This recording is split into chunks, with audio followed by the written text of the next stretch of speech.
Bismillahirrahmanirrahim. Uh, my name is my name is Muhammad Hafiz bin Ishaq. Today I would like to present my case study about non-union of left femoral shaft fracture after interlocking nail fixations. So without further ado, let me go for our first slide. So femoral shaft fracture usually happens because of a really high energy trauma, and the most common cause is a road traffic accident. Now, when the fracture is open, the risk of infection and slow healing become much higher because of the soft tissue is damaged. And there is a contamination and the blood supply around the bone is compromised. To give you the idea, in a closed fracture, the infection rate is only about 1%. But in open fracture, it jumped to around 13 to 30%. And if we are talking about the severe gastral grade 3, it can even go beyond 50%. So that's why the gold standard treatment is interlocking intramedullary nailing. But really, why? All right, why is the gold standard treatment is interlocking intramedullary nailing? Okay, this method is great because it provides stable fixation, share the load properly, and at the same time, it helps to preserve the biology of the bone. So the reaming during the procedure actually stimulate blood flow and act a bit like autografting. On top of that, it allows the patient to start moving the joint and even bear weight earlier, which is super important for recovery. Most of the time, the outcome are good. We can see the union rate between 75 to 90%. But like any treatment, there are still complications. Sometimes patients develop a delay union or even a non-union, especially if there is infection, poor biology, or not enough stability. And, and that brings me to this case where the patient develop persistent non-union despite going through the standard treatment. And it's really show how complex and challenging of this case can be. Okay, sometimes fracture don't heal the way we expect. Delay union or even non-union can happen if the biology of bone is poor or the fixation is not stable enough. I think of it like trying to fix a broken chair. If the wood is weak, or the screw are not tight, it won't hold together properly. So the study shows that the non-union after interlocking nail fixation happen in about 1.7 to 9% of cases, depending on the fracture type and the patient. And when the infection set in, or if the fracture is open and comminuted, delay union become more common. So this is my case presentation. This case is about 44 years old gentleman who was involved in a road traffic accident. He was hit on the left sided car by a car and sustained an open comminuted fracture of his left femoral shaft. Initially, he was treated with interlocking nail, but along the way, his healing was delayed and it eventually progressed to the non-union. To make matters worse, the implant screw relator failed as well. So the patient didn't have any chronic medical illness, but there were a couple important lifestyle factors that work against his healing. He was an active smoker and also drank alcohol occasionally. Both are well-known risk factors that can slow down fracture healing. Smoking, for example, has been shown to delay wound repair and interfere with bone metabolism. On one study by Brito in 2024, even reported that smoker can take up to 60% longer for bone tissue to recover because of the problem with absorption and remodeling. One alcohol, on the other hand, also disrupt the body natural healing pathway.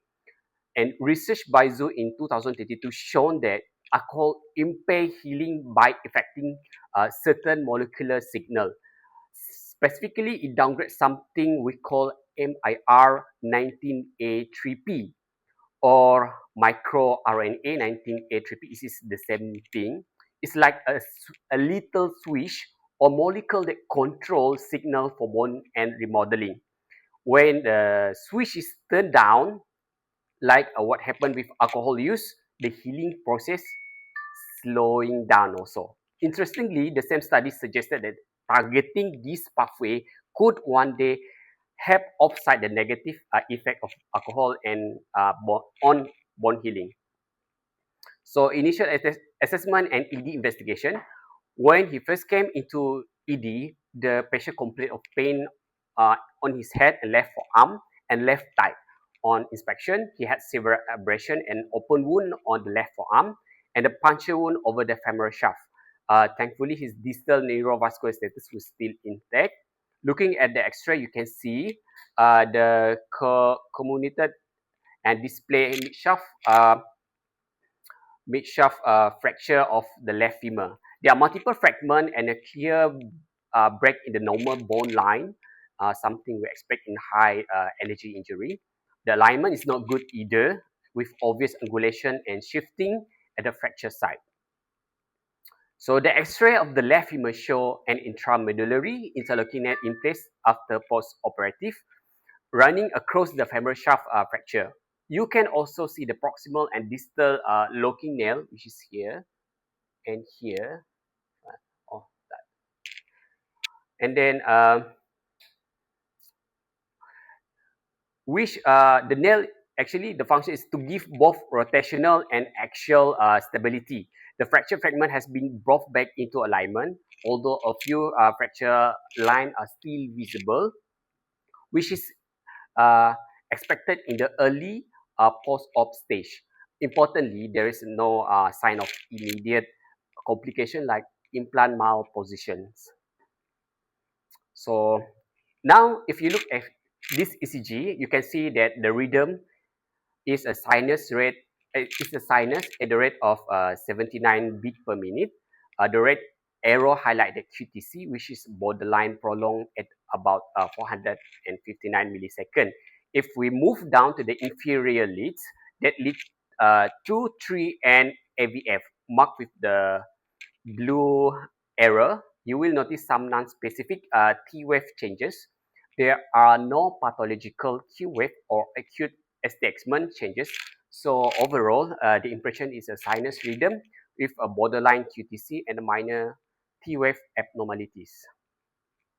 Okay, moving to the left lower limb, the X-ray of the left lower limb looks normal. The tibia and fibula are intact, no sign of fracture, and the alignment is good. The joint spaces are well preserved, and there are no abnormal shadow or soft tissue changes. Basically, nothing concerning here.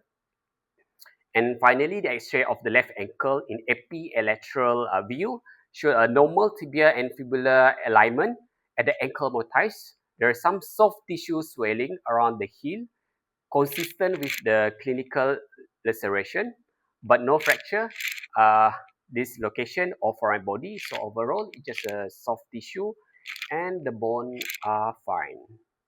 So management timeline. First, in early March 2025, the patient underwent his initial surgery. This included cleaning and debriding the tight wound, inserting a tibial pin, and debriding with suturing of the left forearm wound.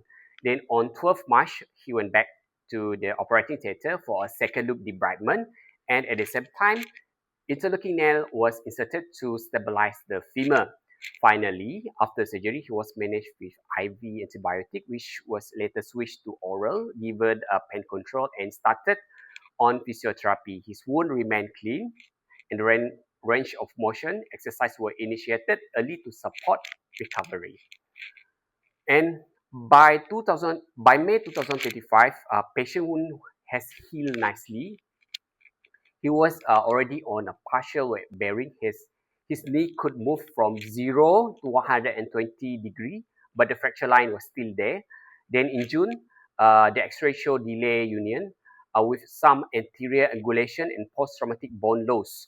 By September, the fracture line was still visible, and one of the distal locking screw had broken.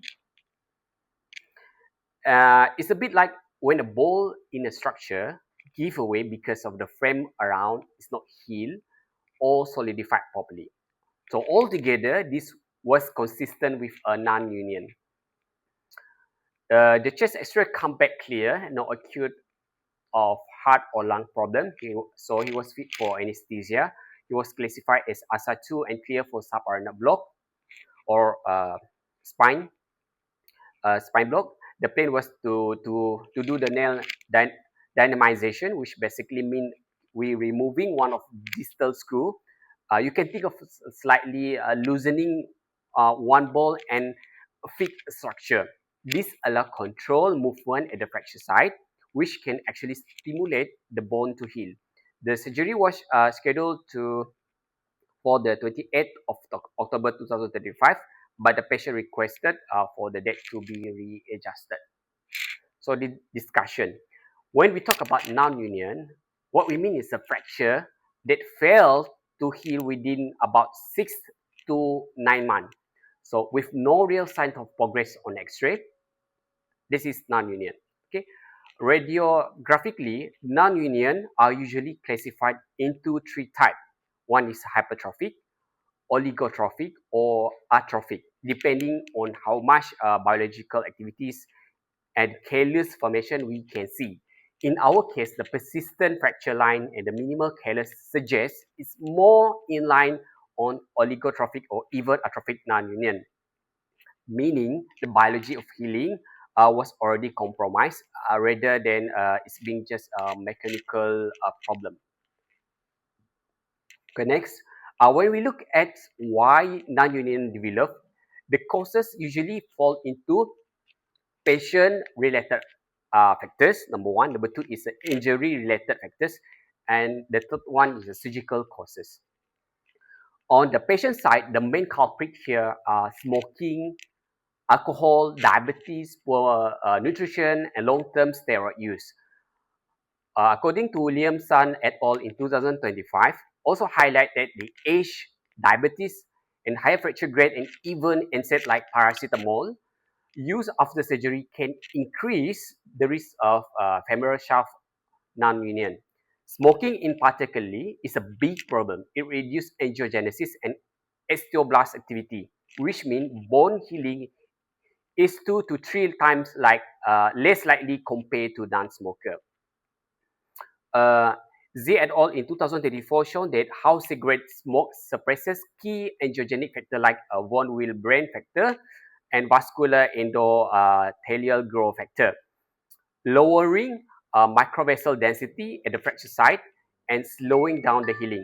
So in this patient, his active smoking habit was likely one of the biggest reason for his poor recovery. From the injury perspective, high energy trauma with comminution and soft tissue damage, like in this case, create a very unfavorable biological environment for healing. Open fracture makes this worse. Periosteal striping reduce the blood pressure, the blood supply. Sorry. While contamination increase the risk of infection, yeah, while the contamination increase the risk of infection. According to Barsi et al. In 2025, they found that both infection and non-union rate go up with higher gastrointestinal severity. Infection rate climb dramatically as the grade increases. According to Yi et al. In 2025, they reported around 0 to 2% in type 1, 2 to 3% in type 2, about 4% in type 3A, but up to 42 to 52% in type B, 3B and 3C injuries. Similarly, Johnson et al. In 2024 reported deep infection rate ranging from 8.5% to 52% in grade 3B tibial fracture. That's why early antibiotic and prompt trolley debridement are so important. They don't remove the risk completely, but they definitely help to keep it under control. From the surgical side, they're also clear contributor to non-union. Cho et al. In 2024 found that when rim anti-grade nailing is used, having more than 19 millimeter of nail exposed significantly raises the risk of non-union. In our patient, hardware failure makes things worse. The distal locking screw actually broke, and there's like a ball snapping in the bridge, snapping, and if the rest of structure look intact, once the bolts give away, the holes or construct loses its stability. Another point is how we deal with the infection in the presence of implant. According to McDaly et al. In 2022, show that they're using uh, the DAIR approach, which is a debridement, antibiotic, and implant retention, had a failure rate about 21%. But when the implant was exchanged to or external fixation was used, the failure were much lower. And this show that sometimes you need to change the hardware altogether rather than we're trying to work with what already in place. So diagnosis imaging. So clinically, the patient was still having pain, could not really put weight on the leg properly, and there was some abnormal movement and limitation in function. Radiographically, the X-ray showed that the fracture line was still there. The bridging callus was not forming well, and the implant even show a sign of loosening and eventual failure. In this case, by the fourth month, it was already looking like a delay union. By the seventh month, it was clear that the fracture had not healed and the screw actually broke, confirming a non-union. So management option. One of the main salvage options for femoral shaft non-union is a nail dynamization. This is done by removing one of the distal screw which allow control axial compression at the fracture site.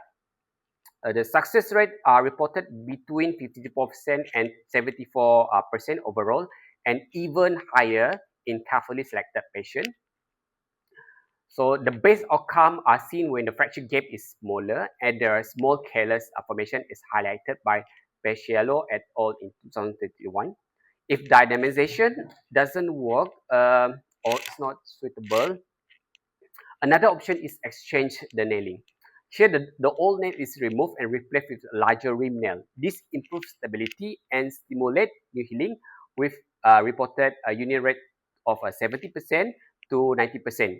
For more resistant cases, adjunct technique can be used, such as adding autologous bone graft, augmenting the nail with a plate, or using enhancer bones like bone morphogenic protein and platelet-rich plasma. So in this particular case, after discussion, the patient is opted for dynamization. So conclusion, in this case, even though the patient received a guideline based on a treatment with interlocking nail, the combination of high energy open femoral fracture and active smoking created a significant risk for delay union and even eventual non-union. So the serial of X-ray confirmed this progression. By 7 months, the fracture line was still visible and the distal screw had broken. After counseling, the dynamization was planned. The patient was optimized medically as ASA2, but requested a readjustment of the dead surgery rather than declining the surgery altogether. With close follow-up, risk factor modifications such as smoking cessation and time salvage procedure like dynamization, achieving fracture union and functional recovery is still very possible.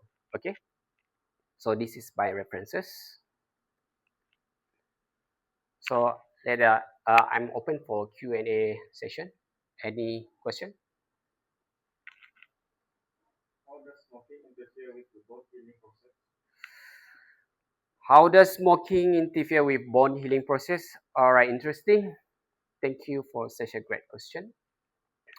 So the way cigarette smoke effect healing is mainly through a blood vessel growth, or what we call angiogenesis. Okay, when you break a bone, the body needs to build a new blood vessel to bring oxygen and nutrient to the fracture site. But with smoking, the chemical is a smoke like nicotine and carbon monoxide mess up this process. Okay, they damage the cells that line in the blood vessel and reduce important signal, like I said, vascular endothelial growth factor and VWF, von Willebrand factor, which normally these two hormone tells the body to make a new vessel. Okay, which on top of that, the smoke create a lot of oxidative stress, and the carbon monoxide causes low oxygen level. Uh, but instead of triggering more vessel growth, it's actually blunt that response, because when the carbon monoxide by cigarette smoke, when it's infused in your lung, and then your red blood cell will take it as a carboxyhemoglobin. This carboxyhemoglobin is unable to bring the oxygen to the affected site or the fracture site. So this will slow down the bone healing. That's why the smoker are more likely to end up with a delay union or non-union. Okay, next question. Why do we need to be concerned with the ECG abnormalities in this case if we stress borderline? Thank you. A bonus question. Okay, we pay we pay attention to this finding because a borderline prolonged QTC can increase the risk of dangerous arrhythmia, especially if the patient exposed to certain drug or electrolyte imbalance. Even though the 459 millisecond is just a borderline, it's still worth noting as it may become clinically significant under stress or with other risk factors. As for the non-specific T wave changes, in the inferior lid, they are not specific for heart attack, but they can point to underlying issue like electrolyte imbalance, electrolyte disturbance, ischemia, or just reflect the stress of trauma and pain. In short, with these changes are not immediately life-threatening, they give us important clue and help to guide monitoring and for further evaluation if that what we concern. All right, I think that's all for today. Thank you.